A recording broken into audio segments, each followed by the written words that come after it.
चलिए आगे बढ़ते हैं। जम्मू कश्मीर में सीबीआई की रेड चल रही है। सीबीआई आज जम्मू, श्रीनगर सहित लगभग 33 स्थानों पर तलाशी ले रही है। हरियाणा के करनाल, महेंद्रगढ़, रेवाड़ी, गुजरात के गांधीनगर, दिल्ली, उत्तर प्रदेश के गाजियाबाद और कर्नाटक के बेंगलौर में सीबीआई ने रेड की है।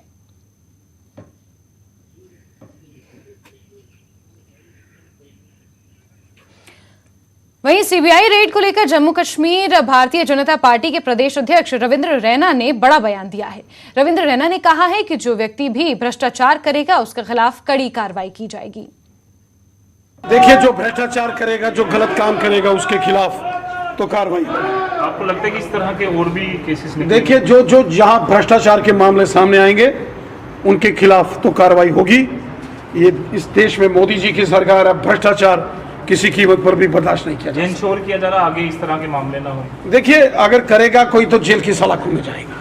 जेकेएसएसबी स्कैम्स मामले में जम्मू के अलग अलग 33 इलाकों में रेड चल रही है और उसी को लेकर आज भारतीय जनता पार्टी के प्रदेश अध्यक्ष रविंद्र रैना ने न्यूज़ 18 से बात करते हुए ये साफ तौर पर कहा है कि जो भी व्यक्ति साफ तौर पर करप्शन करेगा उसके खिलाफ कड़ी कार्रवाई की जाएगी और कोई भी करप्शन कर कर जम्मू कश्मीर में बच जाए ये अब मुमकिन नहीं है। उन्होंने साफ तौर पर कहा है कि आने वाले दिनों में भी ये सुनिश्चित किया जा रहा है कि कोई भी एग्ज़ाम जो जम्मू कश्मीर में हो वो फेयर तरीके से हो और अगर कोई भी उसमें करप्शन करने की कोशिश करेगा तो वो सलाखों के पीछे जाएगा। आपको बता दें कि जेकेएसएसबी द्वारा जो 3 एग्जाम कंडक्ट कराए गए थे मार्च अप्रैल में, जिसमें financial account assistant, police sub inspector और जो जेई सिविल्स के एग्जाम थे, उन तीनों को रद्द कर दिया गया था। और उसके बाद अब जम्मू कश्मीर सरकार द्वारा जेकेएसएसबी द्वारा जो नई कंपनीज को इंडक्ट किया जा रहा है उसमें यही कहा जा रहा है कि जो भी प्रोसेस होगा वो फेयर तरीके से होगा और उसको लेकर कई सारे मापदंड जो हैं वो अपनाए जा रहे हैं। देखना यह होगा कि अब ये जो पूरा प्रोसेस सीबीआई की रेड जो चल रही है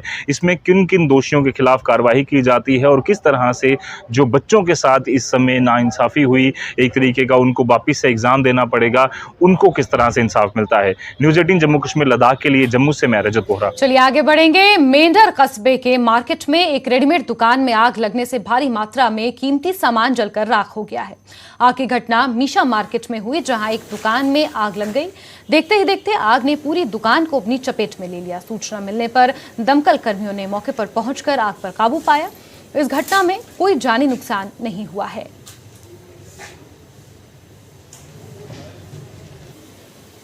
जब रात को दुकान को आग लगी है तो हमने ना रूम लिया ऊपर रेंट पे, बच्चे भी और मेरी फैमिली तो रहती है। तो सामने अपने रूम को पता चला कि आग लगी है नीचे, तो उसने बुलाया, तो पुलिस वालों को भी बुलाया, फायर ब्रिगेड को बुलाया और आई उन्होंने आग बुझाई चले के बाद। जी, मेरा नाम मुबशिर है, मैं सिक्योरिटी का रहने वाला हूँ। मैं पिछले 2 दिन से STH मेंढर हॉस्पिटल में एडमिट था। आज रात को भी एडमिट था तो मुझे एक अननोन नंबर से कॉल की कि आप मेशा मार्केट में आपकी दुकान है। मैंने कहा जी सर। उन्होंने कहा कि उसमें आग लग गई हुई है तो फौरी तौर आप यहाँ पहुँचे। मेरी कंडीशन तो नहीं थी आने वाली, मैं उस वक्त अंडर ट्रीटमेंट चल रहा था, लेकिन फिर भी मैंने अपनी ड्रिप खुद निकाली।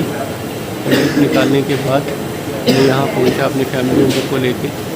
यहाँ पे आके देखा तो मेरी दुकान में आग लगी हुई है और फायर ब्रिगेड की गाड़ी जो है वो उसको बुझा रही है और काफ़ी पुलिस वाले भी यहाँ पे और मार्केट के कुछ लोग भी यहाँ इकट्ठे थे। तो फिर मैं रुका यहाँ पे काफ़ी देर तक। उसके बाद फिर उन्होंने मुझे बोला कि आप जाओ, वापस जाओ, ट्रीटमेंट चल रहा है, आप सुबह आके जो वो करना होगा। सारा नुकसान हो गया, कम से कम 4-4.5 लाख रुपये का नुकसान मेरा हो गया। इसमें जो भी मेरे कपड़े थे, लेडीज सूट्स थे, बच्चों के रेडीमेड्स थे,